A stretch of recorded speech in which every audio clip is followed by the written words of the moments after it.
हकीकत खुल जाएगी बवक़्त इम्तिहान तेरे, हकीकत खुल जाएगी बवक़्त इम्तिहान तेरे, कि सुस्ती में या मेहनत में गुजारी जिंदगी तूने, कि सुस्ती में या मेहनत में गुजारी जिंदगी तूने। मुहम्मद ने आकर कुफर को मिटा,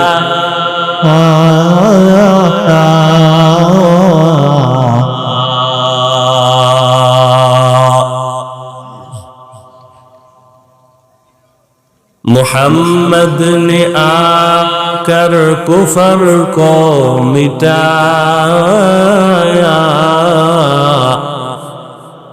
कुफर को मिटा कर सदाक़त बताया, कुफर को मिटा कर सदाक़त बताया। ला इलाहा इल्लल्लाह, ला इलाहा इल्लल्लाह, ला इलाहा इल्लल्लाह, ला इलाहा इल्लल्लाह, ला इलाहा इल्लल्लाह, ला इलाहा इल्लल्लाह, ला इलाहा इल्लल्लाह, ला इलाहा इल्लल्लाह। ونشهد أن سيدنا وسندنا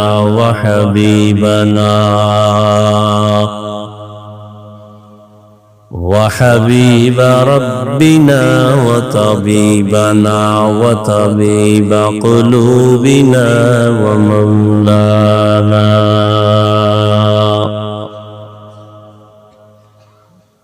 ومولانا محمدا عبده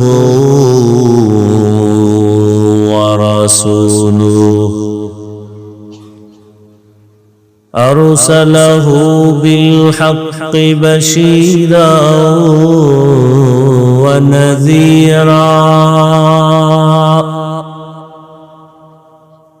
وداعيا إلى الله بإذنه وسراجا منيرا.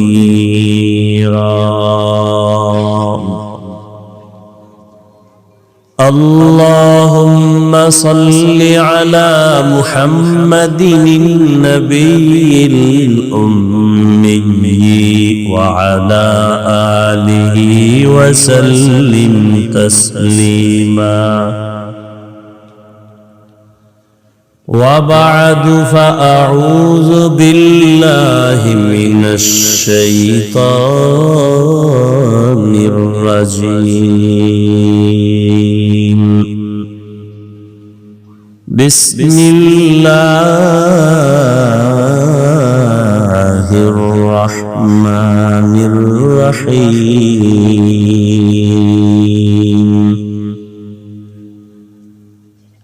والعصر إن الإنسان لفي خسر إلا الذين آمنوا وعملوا الصالحات وتواصوا بالحق وتواصوا بالصبر. أقال رسول الله صلى الله عليه وآله وسلم: كل أمتي يدخلون الجنة إلا من أبى. قيل من أبى قال من أطاعني دخل الجنة ومن عصاني فقد أبى أو كما قال النبي عليه الصلاة والسلام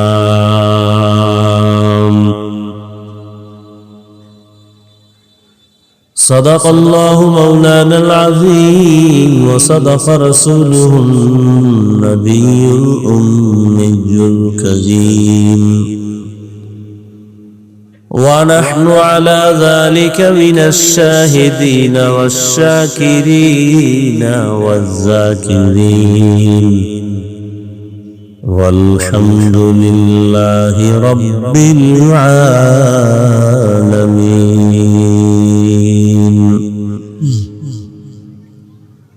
سبحانك لا علم لنا إلا ما علمتنا إنك أنت العليم الحكيم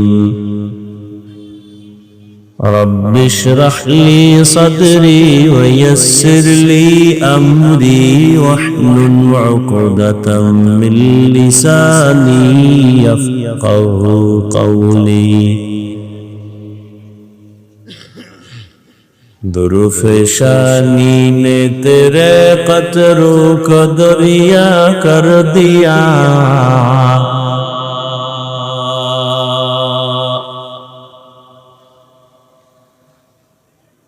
दुरुफ़शानी ने तेरे क़त्रों को दरिया कर दिया दिल को रोशन कर दिया आँखों को बीना कर दिया दिल को रोशन कर दिया आँखों को बीना कर दिया हकीकत खुल जाएगी बवक़्त इम्तिहान तेरे हकीकत खुल जाएगी बवक़्त इम्तिहान तेरे कि सुस्ती में या मेहनत में गुजारी जिंदगी तूने कि सुस्ती में या मेहनत में गुजारी जिंदगी तूने मुहम्मद ने आकर कुफर को मिटा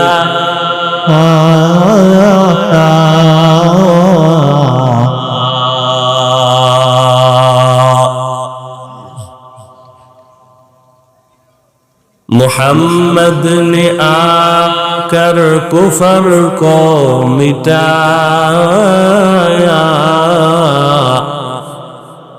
कुफर को मिटा कर सदाक़त बताया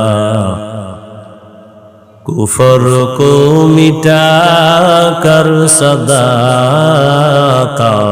बताया ला इलाहा इल्लल्लाह ला इलाहा इल्लल्लाह ला इलाहा इल्लल्लाह ला इलाहा इल्लल्लाह ला इलाहा इल्लल्लाह ला इलाहा इल्लल्लाह ला इलाहा इल्लल्लाह ला इलाहा इल्लल्लाह লা ইলাহা ইল্লাল্লাহ নড়ারকান্দি সমাজ কল্যাণ যুব সংগঠনের উদ্যোগে আয়োজিত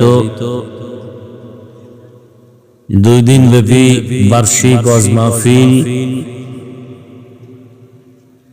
প্রথম দিন 6 জানুয়ারি 2025 উপস্থিত মুহতারাম সম্মানিত সভাপতি, প্রধান অতিথি, বিশেষ অতিথি বৃন্দ, হযরত উলামায়ে কেরাম, আল্লাহ পাকের দরবারে শুকর যে আল্লাহ আমাদেরকে সুস্থ রেখেছেন এবং এই বরকতি মজলিসে আসা বসার তৌফিক দান করেছেন। নিয়ামতের শুকর আদায়ার্থে ঈমানের আওয়াজকে উঁচু করে এক আওয়াজে উচ্চ কণ্ঠে সকলেই কালিমাতুশ শুকর উচ্চারণ করি, আলহামদুলিল্লাহ। দরুদ ও সালাম সাইয়্যিদুল মুরসালিন, রাহমাতুল লিল আলামিন, শফিউল মুজনিবিন, খাতামুন নবিয়্যিন, সাইয়্যিদুস সাখলাইন, ইমামুল মুরসালিন, হযরত মুহাম্মদুর রাসূলুল্লাহ। সবাই পড়েন সাল্লাল্লাহু আলাইহি। আবার পড়েন। নবীজির নামে দরুদ পড়লে গুনাহ হবে না সওয়াব? বেশি বেশি দরুদের আমল করেন। দরুদ পড়লে দুনিয়ায়ও লাভ, আখিরাতেও লাভ। এটা পড়তে কি কষ্ট আছে? নাই। কমপক্ষে প্রতিদিন 300 বার দরুদ শরীফের আমল করবেন। কতবার? বেশি পড়লে গুনাহ হবে। আল্লাহর কাছে যেন এই দরুদের আমল পেশ করা যায়। বেশি বেশি দরুদের আমল। আপনার দুনিয়াতে যত মুসিবত হোক না কেন, সবকিছুর ঔষধ দরুদের মধ্যে। আপনার বিশ্বাসের পার্সেন্ট যত, ফলাফল কি তত। দুনিয়ার পেছনে দৌড়ান, অস্ত্র তো আল্লাহ আপনার হাতে দিয়েছেন। দরুদের অস্ত্র ব্যবহার করেন, দোকানের ব্যবসা, ঋণ, মুসিবত সব কমপ্লিট হয়ে যাবে, কেটে যাবে। দরুদের এত বরকত। আখিরাতের বরকত তো আছেই। এমনকি যদি লাগাতারে দরুদের আমল চালু রাখতে পারেন তো ইনশাআল্লাহ ঘুমের ঘরে রাসূলের সাথে মোলাকাত হয়ে যাবে। আল্লাহ আমাদের বেশি বেশি দরুদের আমল করার তৌফিক দান করেন। উলামায়ে হযরত আলোচনা রেখেছেন, ইনশাআল্লাহ আগামী কালকেও রাখবেন, আপনারাও আসবেন। উলামায়ে কেরামের কথাগুলো সহি তরিকায় শ্রদ্ধার সাথে আমল করার তৌফিক দান করেন। উলামায়ে কেরামের ইজ্জতকে আল্লাহ বেশি বেশি বাড়ায় দেন। যারা উলামায়ে কেরামদের বিরুদ্ধাচরণ করে বিভিন্ন প্রক্রিয়ায়, লেখার মাধ্যমে, বলার মাধ্যমে, আল্লাহ তাদের হেদায়েত দান করেন। আমি আপনাদের দোয়া নেওয়ার আশায় হাজির হয়েছি এবং সংক্ষিপ্ত কিছু কথা বলার নিয়তে কোরআনে হাকিমের শেষের দিকে একটি আপনাদের পরিচিত সূরা ওয়াল আসরে সূরা তিলাওয়াত করেছি। নবীজির হাদিস থেকে এক টুকরো হাদিস পড়েছি। আয়াত ও হাদিসের আলোকে ইখলাস ও রুহানিয়াতের সমান না, কিছু কথা বলার মতো, আপনাদেরকে শুনবার মতো সহি তরিকায় সহি নিয়তে আল্লাহ আমাকে আপনাদের সকলকেই কবুল করেন। ওয়াল আসর, আসরের শপথ। ইন্নাল ইনসানা লাফি খুসর, নিশ্চিত পৃথিবীর সমস্ত মানুষগুলো জাহান্নামে। ইল্লা, কিন্তু, আমানু, আল্লাযীনা আমানু ওয়া আমিলুস সালিহাত, যারা ঈমান আনবে এবং আমলে সালেহ করবে। ওয়া তাওয়াসাউ বিল হক ওয়া তাওয়াসাউ বিস সাবর, ঈমান ও আমলের দাওয়াত অন্যকেও দিবে, যারা বিরুদ্ধাচরণ করে তাদেরকে বাধা প্রদানে ধৈর্য ধারণ করবে। এই গুণে গুণান্বিত যারা, এরা জাহান্নামে যাবে না। নবীজি বলেন, কুল্লু উম্মতি ইয়াদখুলুনাল জান্নাতা ইল্লা মান আবা, সাবধান হে উম্মত, দুনিয়ার সমস্ত উম্মত নবী বলেন জান্নাতে যাবে, কিন্তু যারা আমি মুহাম্মদকে মানে না, অস্বীকার করে, তারা যাবে না। কিলা মান আবা, সাহাবায়ে কেরাম বললেন, হে আল্লাহর রাসূল, আপনাকে মানে না তারা কারা? নবীজি বললেন, মান আতাআনি দাখালাল জান্নাহ ওয়া মান আসানি ফাকাদ আবা।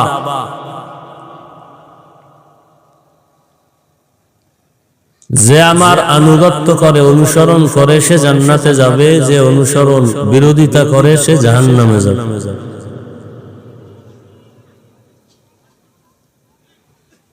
আয়াত ও হাদিসের তরজমা শেষ। হাদিসের উপরে 2-3 মিনিট একটু ব্যাখ্যা করি সামান্য। এদিকে মাইক নাই, এদিকে কোনার থেকে আওয়াজ আসে কেন? এদিকে কেন ওই আওয়াজ আসবে কেন? এই বক্সের আওয়াজ থাকলে আওয়াজ আসবে কেন? কমে এই বক্স ঠিক করো, কানে আওয়াজ স্পষ্ট না হলে তো সমস্যা। একটু খেয়াল করবেন, হাদিসে কি বলা হলো? সব উম্মত জান্নাতে যাবে, যারা নবী মানে না তারা যাবে না। আপনাদের থেকে আমি প্রশ্ন করে জবাব নিব, একটু খেয়াল করেন। সাহাবায়ে কেরাম জিজ্ঞাসা করলেন, ইয়া রাসূলুল্লাহ, আপনাকে মানে না তারা কারা? নবীজি জবাব কি দিলেন? যারা মানে না তারা কারার জবাব না দিয়া আগে একটু মোহাব্বতের আওয়াজ দিয়ে বললেন, মান আতাআনি দাখালাল জান্নাহ। যে ব্যক্তি আমার অনুসরণ করবে, অনুকরণ করবে, সে জান্নাতে যাবে। এ কথাটার বিপরীত কথা কি দাঁড়াতে পারে বলতে পারবেন? খেয়াল করেন নাই? সাহাবায়ে কেরামের প্রশ্ন, নবী আপনাকে মানে না তারা কারা? নবীজি ওই জবাব পরে দিলেন, আগে বললেন যে আমার অনুসরণ করবে সে জান্নাতে যাবে। তাহলে বিপরীত কথা কি দাঁড়াতে পারে বলেন?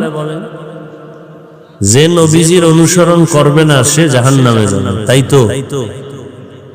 কিন্তু নবী এ কথা এখানে বলেন। আবারও খেয়াল করেন, সব উম্মত জান্নাতে যাবে, যারা নবীকে মানে না তারা জাহান্নামে যাবে। সাহাবায়ে কেরাম বললেন, ইয়া রাসূলুল্লাহ, আপনাকে মানে না তারা কারা? নবীজি ডাইরেক্ট তাদের কথা না বলে বললেন, যারা আমার অনুসরণ করবে তারা জান্নাতে যাবে। বিপরীত কথা দাঁড়ায়, যারা নবীর অনুসরণ করবে না তারা কই যাবে? নবী এ কথা বলেন। তাহলে নবী কি বলছেন? এবার শেষে নবী বলেন, মান আসানি ফাকাদ আবা। যে আমার বিরোধিতা করবে সে জাহান্নামে যাবে। যে বিরোধিতা করবে সে কোথায় যাবে? জাহান্নামে যাবে। এখান থেকে একটা পয়েন্ট আপনাদের মনে রাখবেন, ওয়াজ মাহফিল আসলে কিছু নেওয়ার জন্যই তো, কিছু মেসেজ নিতে হবে। কত চিল্লায় ভাল্লায়া শরীর গরম বানায়া এরপরে দৌড়ায় গেলাম, ফজর পড়লাম না, এই ওয়াজ দিয়ে কি হবে? এই ওয়াজ দিয়া চলতেছে, ওয়াজ চলতেছে, ফলাফল জিরো। না হয় এত মুসলমান এই দেশে, এত আলেম, এত পীর, এত মাদ্রাসা, এত মসজিদ, এরপরও আমরা দুর্বল, আমরা পরাজিত। কি আপনারা বলেন দেশ স্বাধীন হয়েছে, দেশ স্বাধীন করে আপনারা নাক টেনে ঘুমাইতেছেন, আর ওদিকে মহিলারা সাংবাদিক সম্মেলন করতেছে, আমাদের দেহ ব্যবসার অধিকার ফেরত চাই। আর আপনারা এখানে স্বাধীন স্বাধীন কইয়া নাকে তেল লাগায় ঘুমাইতেছে। এই স্বাধীনের অর্থ কি? স্বাধীন স্বাধীন বলতেছেন, আবার আইনজীবীর গলায় ছুরি চালাচ্ছে। কত মানুষ অসহায় অবস্থায়।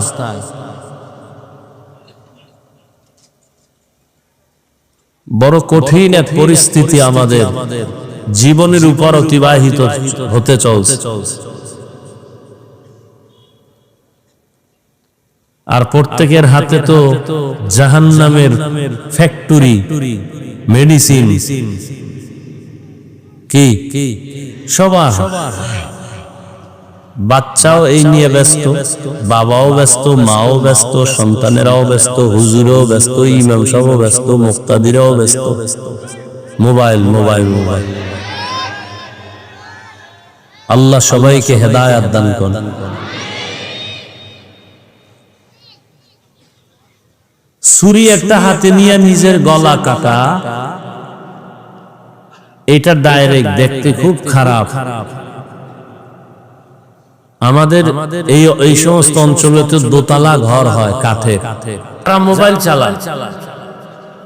তাদের কাছে অনুরোধ, বিশেষ করে আমার যুবক বাবারা, বাসায় গিয়া গুগলে সার্চ দিবার টাচ মোবাইলে শরীরের অঙ্গের কি কি ক্ষতি হয়, চিকিৎসা বিজ্ঞানীরা বিস্তারিত ওখানে সব লিখে দিয়েছে। মুরব্বীরা আপনারা না দেখলো কথাগুলো শুনে যান। আমরা এত পাগল হই না যে আবল তাবল কিছু বলে গেলাম, একটু শুনেন ভালো করে। বাবা তো হইছেন, আলোচনাটাও শুরু করছি সূরা আসর দিয়া। মা বাবার জন্য খুব সতর্কবাণী আয়াতের মধ্যে আছে। কিয়ামতের দিন প্রত্যেক সন্তান পিতামাতার বিরুদ্ধে আল্লাহর আদালতে মামলা দিবে। কোরআন শরীফের আয়াত। বহু মা বাবা বড় বড় নেক আমল করিয়াও শুধু সন্তানের অপরাধের কারণে জাহান্নামে যেতে হয়, শুধু সন্তানের অপরাধের কারণে। এই মোবাইলের কারণে কিডনি ড্যামেজ হয়ে যাইতেছে, ব্রেন নষ্ট, হার্ট দুর্বল, লেখাপড়া নাই, চরিত্র নাই, চোখের পাওয়ার নাই, কানের পাওয়ার নাই।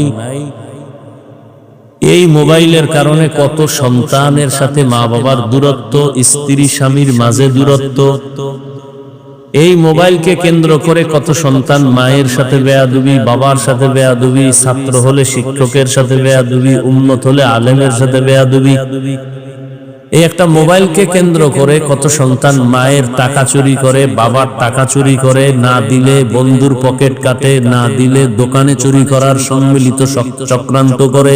এক কথায় এই মোবাইলের কারণে আপনার মধ্যে, যুবকের মধ্যে কিছুই নাই, আছে একটা রূহ। আজরাইল যদি রূহটা নিয়ে যায় তো তুমিও নেই।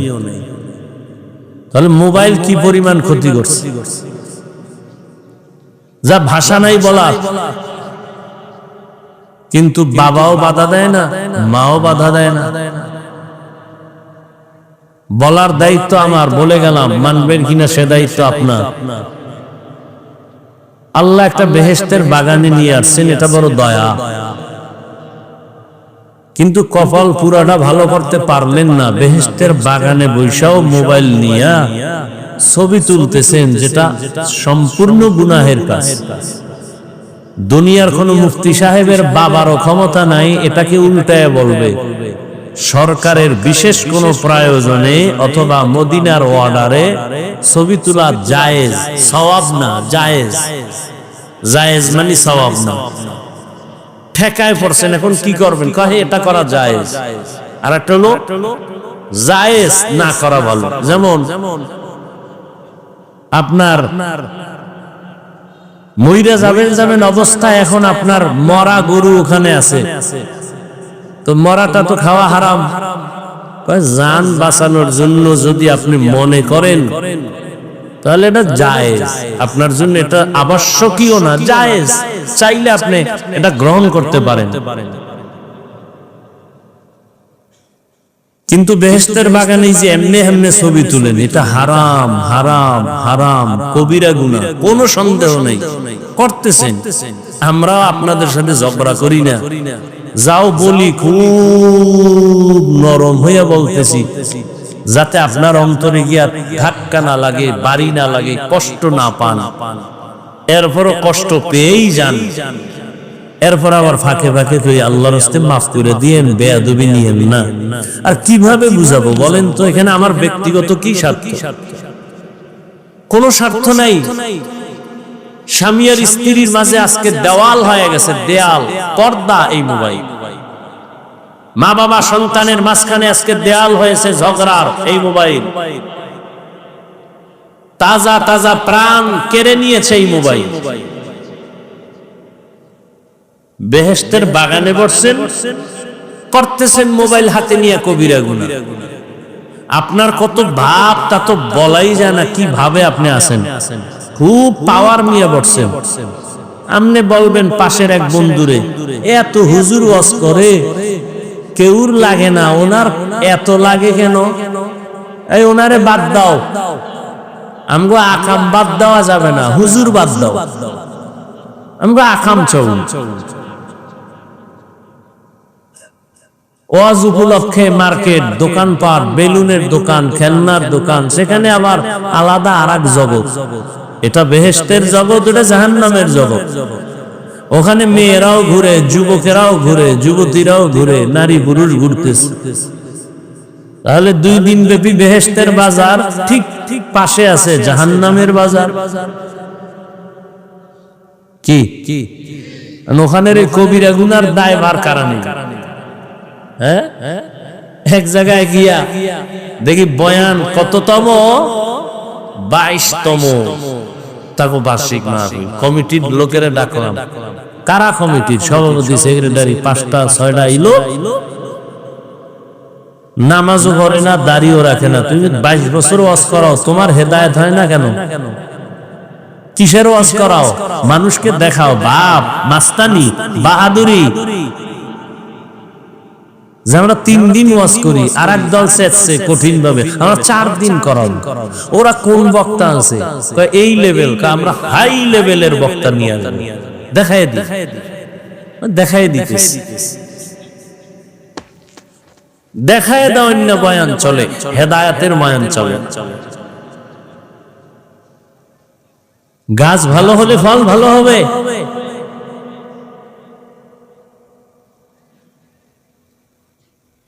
আয়োজক বৃন্দ যদি ইখলাসওয়ালা হন, ওখানে হেদায়েতের বাতাস আসতে থাকবে, হেদায়েতের বাতাস আসতে থাকবে। ওয়াজ উপলক্ষে দোকান কেন? বেলুনের দোকান কেন? খেলনার দোকান কেন? সেখানে মেয়েরা ঢুকে কেন?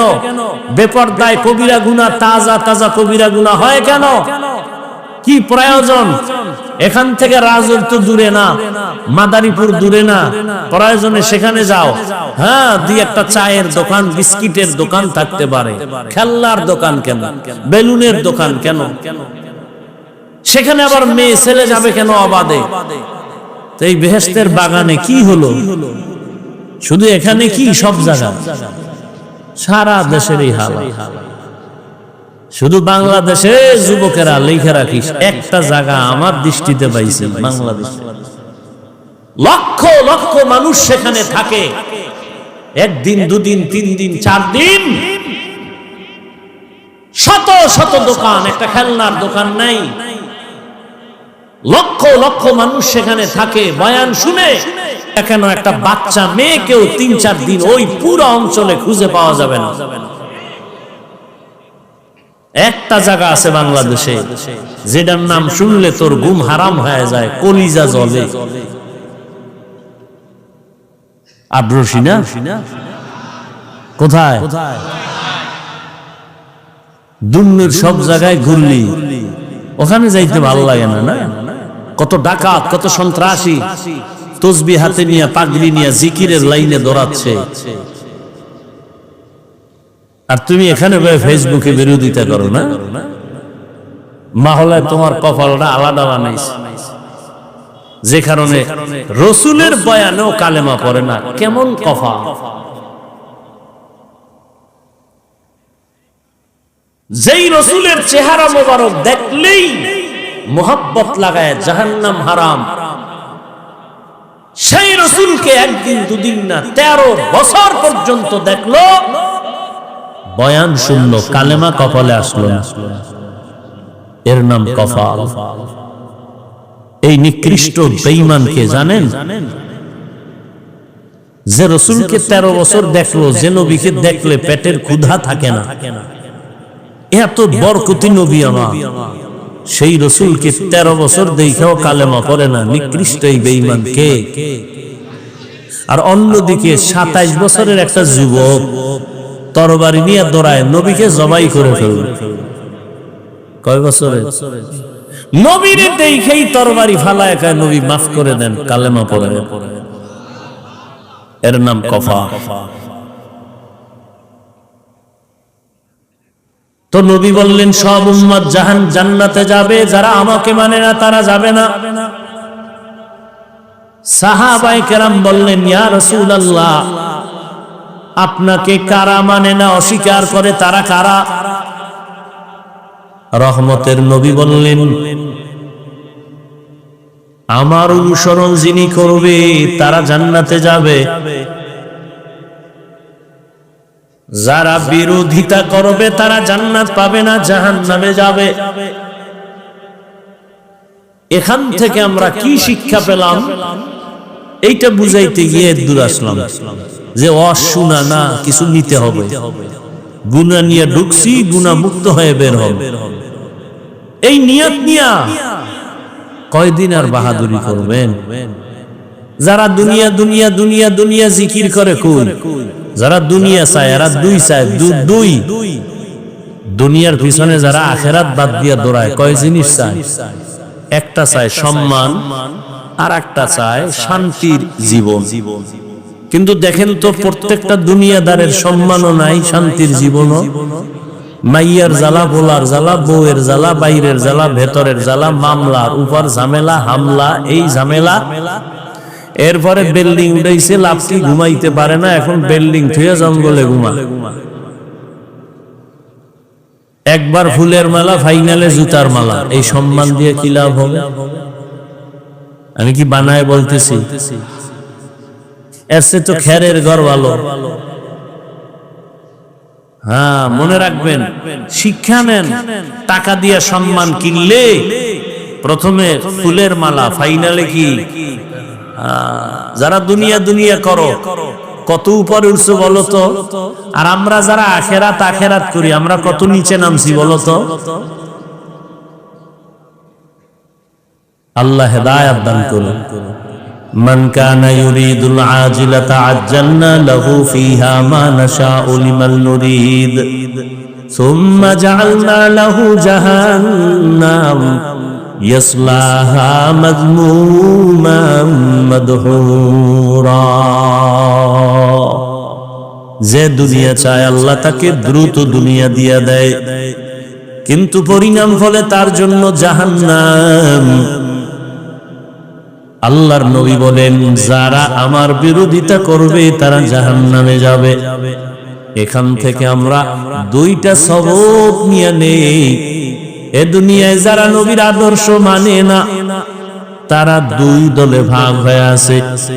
এক দল, বাংলায় অর্থ বলবো তারা বিদ্রোহী, আর এক দল হলো আগ্রহী। এক দল দরদি, আর এক দল বিরোধী। যারা নবী মানে না এরা কয় দল? এক দল আগ্রহী, আর এক দল ধরে নেন। আমি বুঝাবার জন্য বলছি। এখানে আমি ডান দিক থেকে একটা যুবকের জিজ্ঞাসা করলাম, এই যুবক, নবীর আদর্শের দাড়ি রাখো না কেন, নামাজ পড়ো না কেন? যুবক কি বলে? হাফিজ ভাই, নামাজ দরকার, দাড়ি দরকার, পারি না, চেষ্টা করতেছি, দোয়া করবেন। কি বুঝলেন? বিদ্রোহী না আগ্রহী? অন্যদিকে আমি যদি বাম দিকের এক যুবকের জিজ্ঞাসা করি, বাবা নামাজ পড়ো না কেন, দাড়ি রাখো না কেন? আমার কথা শেষ না হতেই জবাব দেয়, না রাখলে অসুবিধা কি? এরকম বেয়াদব নাই? একে আগ্রহী না বিদ্রোহী? রহমতের নবীর আদর্শ মানার ক্ষেত্রে বিদ্রোহীর আর এক নাম হলো বেঈমান।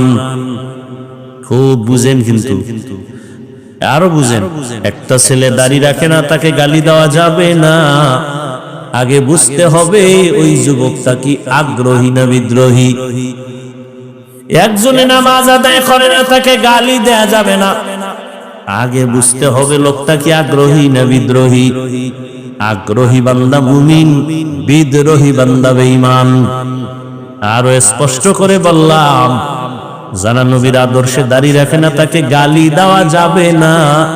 আর একজনে দাড়ি পছন্দ করে না, তাকে ছাড় দেওয়া যাবে না। ব্যবধান আছে না? একজনে নামাজ পড়ে না, তাকে গালি দেয়া যাবে না। আর একজনে নামাজকে পছন্দ করে না, তাকে ছাড় দেয়া যাবে না, সুযোগ পেলেই জুতার বাড়ি দিতে হবে। ব্যবধানটা বুঝছেননি? তাহলে একজনে নামাজ পড়ে না, তার গালি দেওয়া যাবে? আগে বুঝতে হবে সে আগ্রহী না বিদ্রোহী। আগ্রহীর নাম মুমিন, বিদ্রোহীর নাম বেঈমান। কত বড় আল্লাহর দুশমন যে নামাজ তো পড়েই না, দোয়া চাইবে, ভাই দোয়া কইরেন চেষ্টা করব, উল্টা ধাক্কা দেয়, না পড়লে অসুবিধা কি? কত বড় নিকৃষ্ট বেয়াদব চিন্তা করতে পারেন? আল্লাহ হেদায়েত দান করুন। এবার আসেন হাদিস নিয়ে কিছু কথা বললাম, এবার সূরাটা নিয়ে আলোচনা করি। ওয়াল আসরি ইন্নাল ইনসানা লাফি খুসর।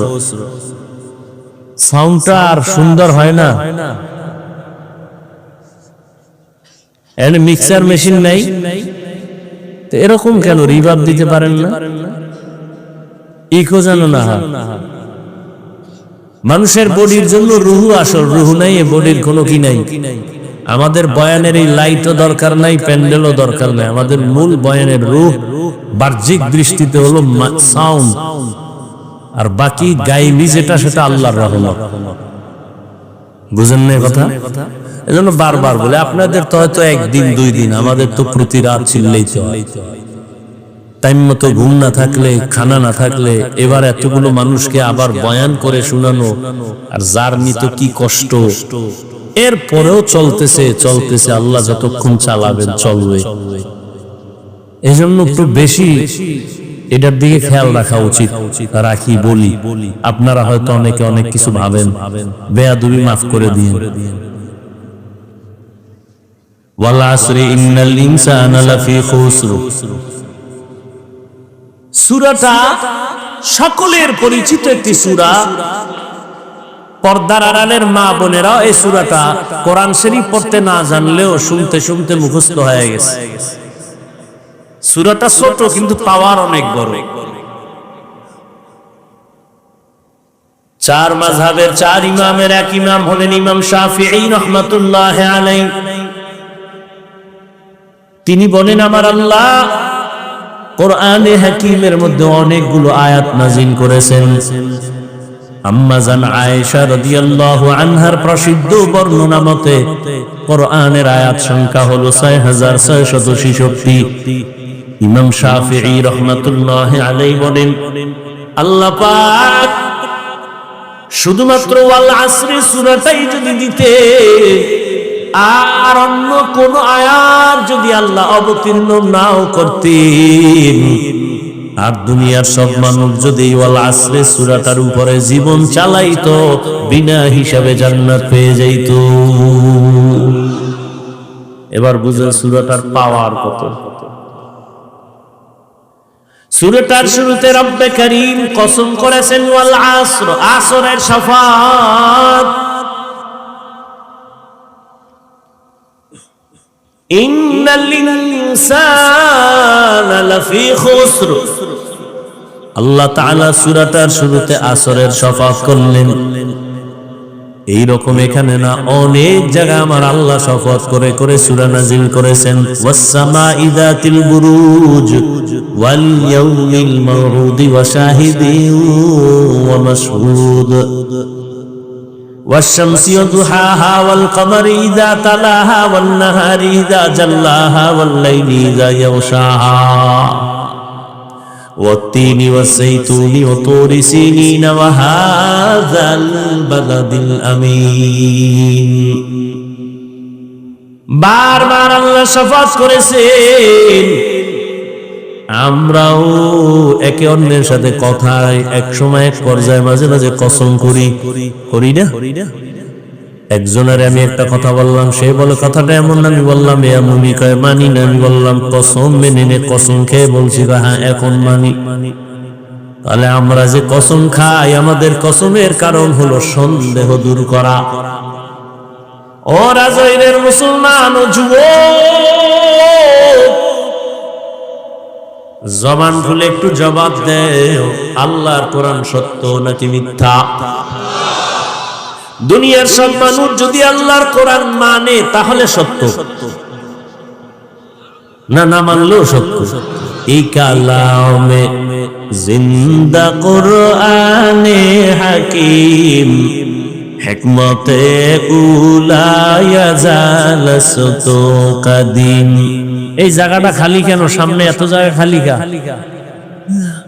এই যদি ওদিক থেকে বরকত আয় তাহলে মাঝখানে আটকে যাইবা, আমরা পাবো না। আর এদিক দিয়ে যদি বরকত শুরু হয় তাহলে ওদিকে পাইব না, মাঝখানে জায়গা খালি। এই বুদ্ধি দিছে কে তোমাকে? এনে ওগুলা দিয়ে মানুষ বসাইও, এই বরকত নষ্ট হয়, বুঝাইতে পারি না, যার মনে যা চায়। ওই যে বললাম না, বেশি কিছু বললে বলবে বক্তা বাদ দাও, আমগো যা করি এটা বাদ দেওয়া যাবে না। একথা কেউ বলবে? বলেন তো। এই মাঝখানে এটা ফাঁকা কেন? এই কোন বক্তা বলবে? বক্তা অস করতে এসে অস্কিরে চলে যাবে, এত টেনশনের টাইম কই? আর আমার তো মাথায় বাড়ি লেগে গেছে যে বরকত তো কমে যাব। আমার তো মাথার মধ্যে এটা ঢুকছে যে এত ফাঁকা তো রাখা যাবে না। এই এত ফাঁকা রাখে নামাজ হবে? কেন হবে না? কারণ নাই? বলেন না কেন কারণ নাই? তাহলে ওখানে কারণ থাকলে এখানে থাকবে না কেন? নামাজের কাতারে এত ফাঁকা হয়, তো এটাও তো একটা বরকতি মজলিস, এত ফাঁকা হবে কেন? বরং রাসূলের সুন্নাত কি 3 জায়গায় ফাঁকা রাখবা না। কয় জায়গায়? 3 জায়গায়। নামাজের কাতারে আর দ্বীনি মজলিসে শয়তান মাঝখানে জায়গা নিন। এই মাঝখানে তো শয়তান বয়ে রয়েছে, হয়তো ওদিকের বরকত আইলে আমরা পাবো না, এদিক দিয়ে শুরু হইলে আপনারা পাইবেন না। কথা বুঝেননি? বেয়াদবি মাপ চাই ভাই, মুরব্বীরা আপনাদের দোয়া নিয়েই তো চলে, আমার তো আর এলেম কালাম কিচ্ছু নেই। তারপরও চাই যে আল্লাহর মহব্বত থেকে যেন আমরা কেউ বঞ্চিত না হই।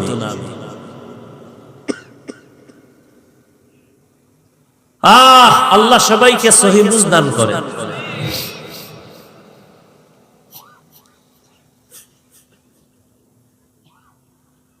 তো আল্লাহ পাক শফাত করলেন কেন? কোরআন তো সত্য, কেউ মানুক আর না মানুক, মানলেও সত্য না মানলেও সত্য। আল্লাহর কথা তো সবই সত্য। কসম কাটলেন কেন? আমরা কসম কাটি সন্দেহের জন্য, দূর করে দেই। আল্লাহর কোরআনে কি সন্দেহ আছে? তাহলে আল্লাহ কসম খাইলেন কেন?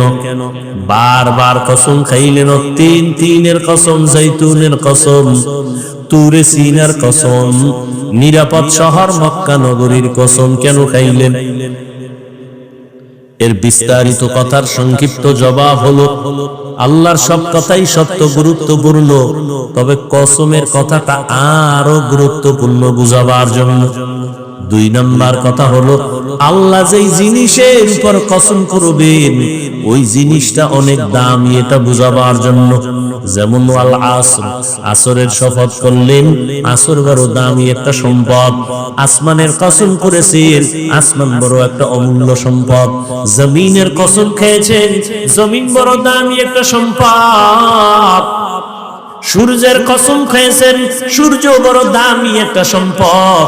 দুনিয়ার বড় বড় বড় বড় বেঈমান ওই সূর্য দেখা চিন্তা করে করে কালেমার পতাকায় বুকছে। এত বিশাল সূর্য কে বানাইলেন? এটা কেমনে চলে? সকালে ঘুরতেছে ঘুরতেছে ঘুরতেছে, আবার সারা দুনিয়ার মানুষের আলো দিয়া আবার জাগায় সকালে সেই সূর্য হাজির। আল্লাহ তাআলার এগুলো একটা নিদর্শন। আসমান একটা নিদর্শন। এই প্যান্ডেল টানাইতে কত পরিমাণ খুঁটি, আরো পারলে ডেকোরেটর ওয়ালারা আরো খুঁটি দিতে চায়।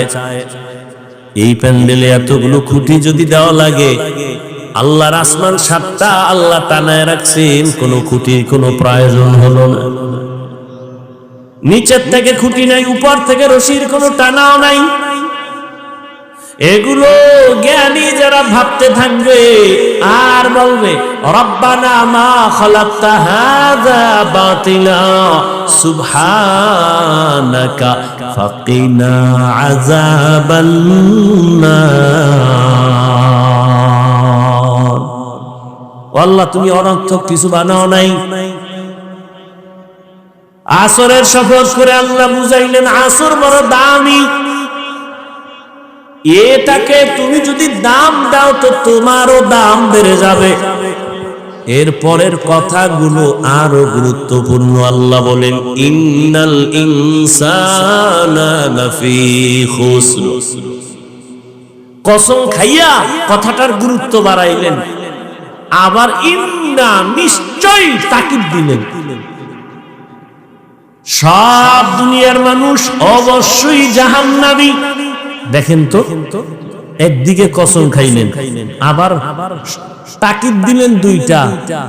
ইন্না এর তাকিদ, লাফি লাম তাকিদ, বারবার তাকিদ দিয়া বললেন দুনিয়ার সব মানুষগুলো জাহান্নামী, একজন মানুষও বাদ নাই। আল ইনসানের আলিফ লাম ইস্তেগরাকি, সব মানুষ। বাংলাদেশের প্রতিটি মানুষ জাহান্নামী, আমেরিকার মানুষ জাহান্নামী, লন্ডন লেবাননের মানুষ জাহান্নামী। এক কথায় জমিনের একটা মানুষও জাহান্নামী না বলার কোনো উপায় নাই। এই আয়াত তার দলিল, সব মানুষ জাহান্নামী। তুমি এটারে হালকা মনে করবা, শপথের সিল লাগাই দিছে, ওয়াল আসর, শপথ, কোনো সন্দেহ করা যাবে না। এরপরে আবার ইন্না নিশ্চয়ই, আরো মজবুত, লাফি খুসর, অবশ্যই জাহান্নাম। এতগুলো কথা এত তাকিদ দিয়া শোনার পরে কি মনে হয় আল্লাহর কথা মিথ্যা? সব মানুষ জাহান্নামী, কসম খাইয়া কইছেন, তাকিদ দিয়ে কইছেন, সন্দেহ করা যাবে? তাহলে এবার আর নামাজ রোজা করে লাভ কি? আল্লাহ শপথ করেই যদি বলে সব মানুষ জাহান্নামী, তাহলে আর ইবাদত করে লাভ কি? কথা কি শেষ? আল্লাহ কয় যতই তাকিদ দিছি, কিন্তু নামের ব্রেক লাগায় দিছি, ইল্লা কিন্তু। সব মানুষগুলো জাহান্নামে যাবে, কিন্তু 4 গুণওয়ালারা জাহান্নামে যাবে না। কয় গুণ? ইল্লাল্লাযীনা আমানু ওয়া আমিলুস সালিহাত ওয়া তাওয়াসাউ বিল হাক্কি ওয়া তাওয়াসাউ বিস সবর। 1 নাম্বার গুণের নাম ঈমান, দ্বিতীয় গুণের নাম নেক আমল। প্রথম গুণের নাম কি? দ্বিতীয় গুণের নাম কি? ভালো করে খেয়াল করেন। আল আসর সূরাটা সবার প্রিয় একটা মুখস্থ সূরা। ছোট্ট সূরার মধ্যে পুরা জিন্দেগি ঢুকানো। টের পাইবেন কে জান্নাতের পথে আছেন, কে জাহান্নামের পথে আছেন। এই সূরা আপনাকে বলে দিবে। সব মানুষ জাহান্নামে যাবে, 4 গুণওয়ালারা জান্নাতে যাবে। 4 গুণের মধ্যে প্রথম 2টা গুণ ঈমান আর নেক আমল। এটা আল্লাহর হক। কার হক? আল্লাহর হক। আর ও যে 2টা গুণ আছে, ওই 2 গুণ হলো বান্দার হক। সেটা কি? ঈমান ও আমলের দাওয়াত অন্যকে দাও, আর যারা ঈমান আমলের বিরোধিতা করে তাদের বাধা দেও, ধৈর্য ধারণ করো। এখান থেকে কি বুঝলাম? ঈমান আর আমল আল্লাহর হক, অন্যরে দাওয়াত দেওয়া। বাংলায় বলে সৎ কাজের আদেশ দাও, অসৎ কাজে বাধা দাও। এই 2টা গুণ হলো বান্দার হক। আপনারা শুনছেন আগেও, আল্লাহর হক যদি বান্দা ত্রুটি করো, আদায় করতে আল্লাহ ক্ষমা করে দিবেন, কিন্তু বান্দার হক বান্দা যদি ক্ষমা না দেয়, আল্লাহ ক্ষমা দিবেন না।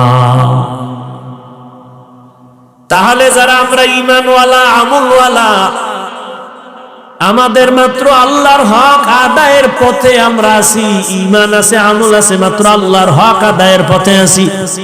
কিন্তু জান্নাত পাওয়ার জন্য 4 গুণ লাগবে, আর 2টা গুণ হলো বান্দার হক। ঈমান আমল আমি একা আনলে হবে না, অন্যরে দাওয়াত দেওয়া লাগবে, ঈমান আমলের দাওয়াত। যারা বিরোধিতা করবে, বাধা দেওয়া লাগবে। অতএব যারা শুধু ঈমান আনছি, নেক আমল করি, জিকির করি, তাহাজ্জুদ পড়ি, পীরের কাছে যাই, তাবলীগে যাই, এখনো কিন্তু জান্নাত রেডি না। বান্দার হক আরো 2টা গুণ আছে, আদায় করছেন কিনা হিসাব মিলান। আল্লাহর হক আদায় যদি ত্রুটি থাকে, আল্লাহ ক্ষমা দিবেন। বান্দার হক যদি ত্রুটি থাকে, বান্দা ক্ষমা না দিলে আল্লাহ দিবেন না। যেমন আমি শুরুতে একটু আওয়াজ দিছিলাম, এবার বলি, অন্যরে দাওয়াত দেওয়া, অন্যকে, অন্যের জবাব আল্লাহ কোরআনে বলেন, ইয়া আইয়ুহাল্লাযীনা আমানু কু আনফুসাকুম ওয়া আহলিকুম নারা ওয়াকুদুহান নাসু ওয়াল হিজারা আলাইহা মালাইকাতুন গিলাদুন শিদাদুন লা ইয়াসুনাল্লাহা মা আমারাহুম ওয়া ইয়াফআলুনা মা ইউমারুন।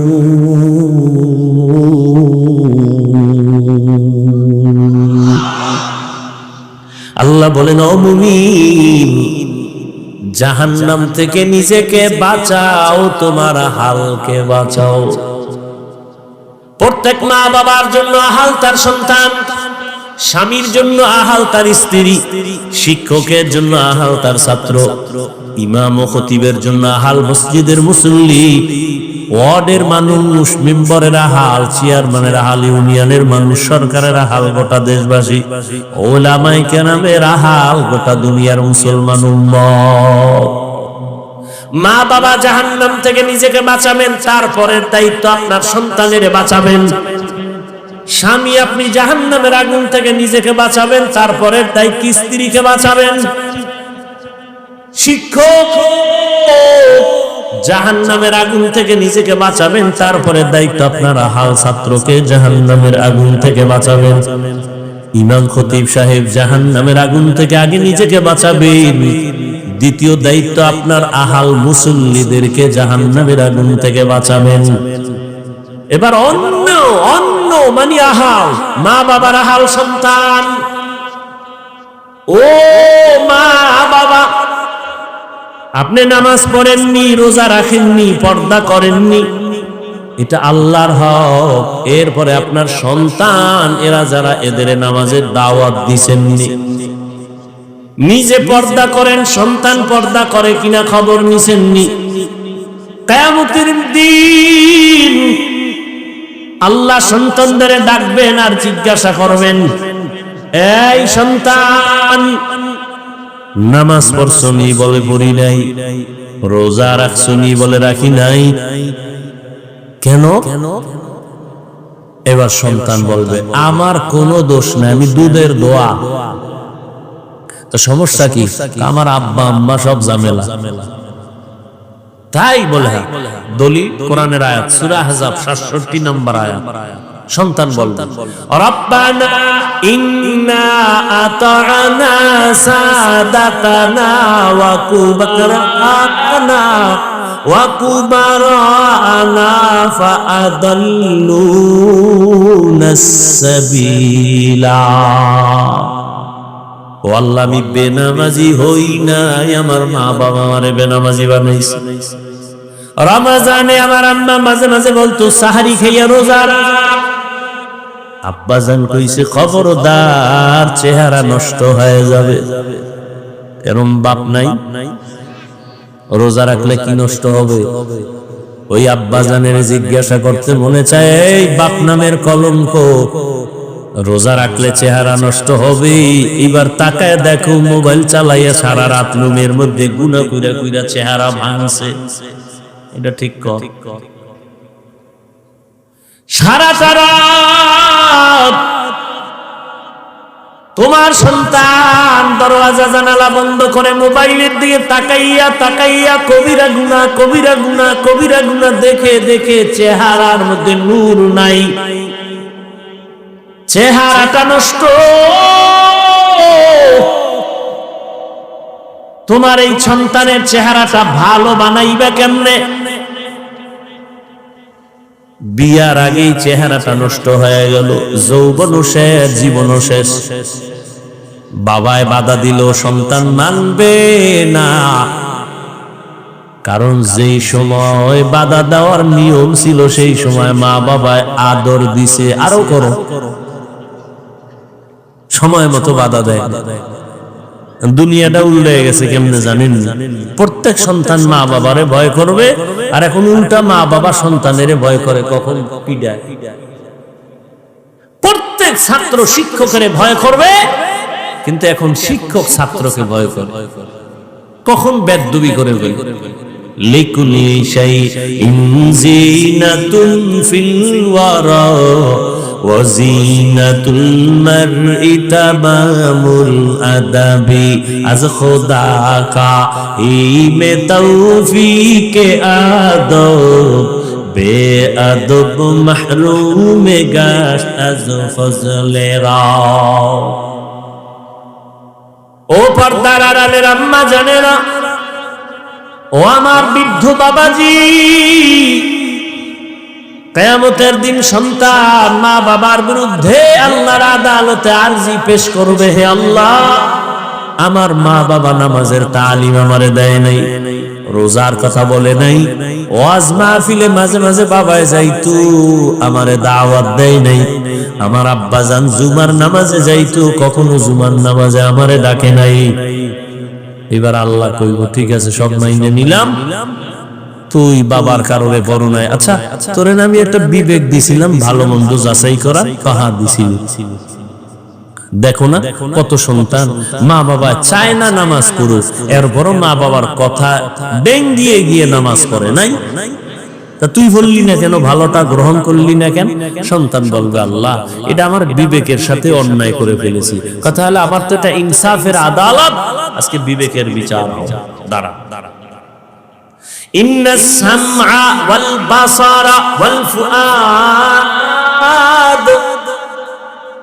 কুল্লু উলাইকা কানা আনহু মাসউলা।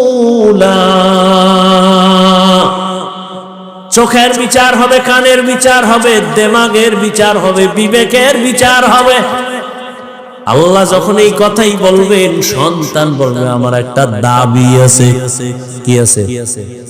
আল্লাহ যেই মা বাবার কারণে দাড়ি রাখতে পারি নাই, মা বাবার বয়ানের অভাবে নামাজি হতে পারি নাই, ও আল্লাহ আমার দাবি হইলো আমারে যদি তুমি ফিদা একটা আবারে দুইটা দেওয়া লাগবে, আমারে যদি শাস্তি যা দেও আমার মা বাবারে ডবল শাস্তি দেওয়া লাগবে। কোরআনের আয়াত, রব্বানা আতিহিম যিফাইনি মিনাল আযাব ওয়ালআনহুম লা'নান কাবীরা।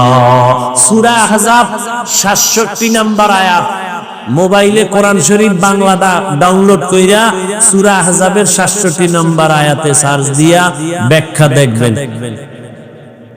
কোরআন কিনার মতো তো আপনার কাছে টাকা নাই, জুতা কিনার টাকা আছে, অন্যান্য সব কিনার টাকা আছে, মাওলার কোরআন কিনে যে ঘরে রাখবেন দেখবেন ওই কপাল নাই। ওই যে বললাম কপাল যদি পুড়ে যায় তা আমি কেন রসুলের বয়ানও কপালে কানে আসে না, বলছি না? ভুলে গেছে। আর কপাল যদি খুলে তো রসুলকে জবাই করতে আসিয়াও কালেমাওয়ালা হয়ে যায়। 27 বছরের যুবক, কি নাম? নবীরে জবাই করতে এসে কালেমা পড়ছে। সেই ওমরের নাম শুনলে এখনো মানুষের অন্তরে কম্পন শুরু হয়ে যায়। কে সে ওমর? রহমতের নবী বলেন, লাউ কানা বাদি নবিয়্যুন লাকানা ওমর। আমার পরে যদি আল্লাহ নতুন কাউকে নবী বানাইতেন, আমার পরে নবী হতো আমার সাহাবী ওমর। অর্ধ দুনিয়া পরিচালনা করেন রাজনীতিবিদ একজন, শিক্ষক হযরত ওমর। দিনের বেলা বিচার করেন, রাতের বেলা জনগণের কি হালাত বিরাগীরা খবর নেই। সেই ওমর যে রাস্তায় চলে শয়তান ওই রাস্তায় চলে না, পালায় যায়। কেমন পাওয়ার আল্লাহ দান করেছেন। ওমর আসতেছে, রাস্তা দিয়ে একটা যুবক মদের বোতল নিয়ে আগাইতেছে। ওমরের দেখা কাঁপ শুরু হয়ে গেছে। ওমর তো কথার আগে তরবারি রেডি, ও আল্লাহ মাফ করে দাও, আর জীবনে মদ পান করবো না, ওমরের হাত থেকে আমারে বাঁচাও। ওমর আসতেছে, দৌড়াইতো পারে না, লজ্জা দাঁড়ায় গেছে। ওমর আইসা, এই যুবক বোতলের মধ্যে কি? ও কাঁপা শুরু হয়ে গেছে। বোতলের মধ্যে তো মদ, দিতে চায় না। ওমরের কাছে যখন বোতলটা দিয়া দিছি, ওমর হাতে বোতল নিয়ে দেখে এক ফোঁটা মদও নাই, পুরা বোতলে দুধে সাদা হয়ে আছে। हर के दारन खौफ हक दर्दी मदम जन्नतुल मअवा देहद उरा मकाम। ঈমান আমলের দাওয়াত অন্যকে দাও, নিজে ঈমান আনো, নিজে আমল করো, তারপরে অন্যকে দাও। মা বাবার প্রথম দায়িত্ব নিজে নেক আমল করবে, এরপরে সন্তানদেরকে আমলওয়ালা বানাবেন। এক বাবাই গিয়া, ওমরের আদালত তো আগুন আগুন, বাবাই গিয়া বিচার দিছে, আমার ছেলে হক আদায় করে না। ওমর কয়, আপনার কথায় বিচার হবে না, বাদী পাইছি, বিবাদী কই? ছেলেরে হাজির করা হলো। ছেলের কয়, কার আদালত টের পাইছো নি? কয়, পাইছি, খলিফাতুল মুসলিমিন। তুই বাবার হক আদায় করো না কেন? কয়, খলিফাতুল মুসলিমিন কথা ঠিক, আমার একটু কথা বলার সুযোগ আছে? আছে। কি? আমার বাবার পক্ষ থেকে কি আমার উপরে কোনো হক নাই? ওমর বলে, আছে তো। জানতে পারি? হ্যাঁ জানতে পারো। কি হক খলিফাতুল মুসলিমিন? এক নাম্বার হক হলো তোমার বাবা একটা ভালো মা ঘরে আনবে, এটা এক নাম্বার কাম। ভালো ফল খেতে চাইলে ভালো গাছ লাগাও, ভালো সন্তান যদি পেতে চাও ভালো মা ঘরে নাও। ভালো মা কই পাইবা? রমনা পার্কে যায় দেখো, দানা কাটা ভরি ঘরে নিয়ে আসো। দানা কাটা ভরি মানে কি? ও ঘরে আসলেই দানা কাটবে, মায়ের দানা কাটবে, বাবার দানা কাটবে, শেষে স্বামীর দাও কাটবে। দানা কাটা ভরির কামি হলো দানা কেটে দাও। কিছুদিন পরে বলবে তোর মা খারাপ, বাপ খারাপ, ডাকা ল। ঢাকা যায় আলাদা ফ্ল্যাট লইয়া কিছুদিন আউলা জাউলা জিন্দেগি চালায়, বলবে তোর দানাও খারাপ, হিজরত করলাম, থাক তুই একা। ভালো একটা মা ঘরে আনো। এরে পর্দার আড়ালের আম্মা জান, 5 মিনিট একটা কেচ্ছা শুনাইতে চাই, শুনবেন? শুনবেন? শুনবেন? ঘুম আসতেছে আপনাদের না? যদি কেউ কয় ঘুমান, পৃথিবীর শ্রেষ্ঠ মিথ্যাবাদী সে। বাঙালি রাতে ঘুমায় না, সারাটা রাত মোবাইলের হক আদায় করে। বউয়ের হক আদায় করে না, সন্তানের হক আদায় করে না। কিসের হক আদায় করে? মোবাইলের হক। এক সূরায় কয়, যদি আল্লাহ উসিলায় মাফ করে। সারাটা রাত মোবাইল আর মোবাইলে গুনাহ গুনাহ গুনাহ, ঘরটার মধ্যে শুধু গুনাহ চলে। বাইসে গেছো মুহাম্মদের উম্মত হইয়া, না হয় রাতের ঘুমের মধ্যেই উইঠা দেখতি চেহারাটা শুকর হয়ে গেছে, কুত্তার মতো হয়ে গেছে, শুধু মুহাম্মদের উম্মত হওয়ার কারণে বেঁচে গেলাম।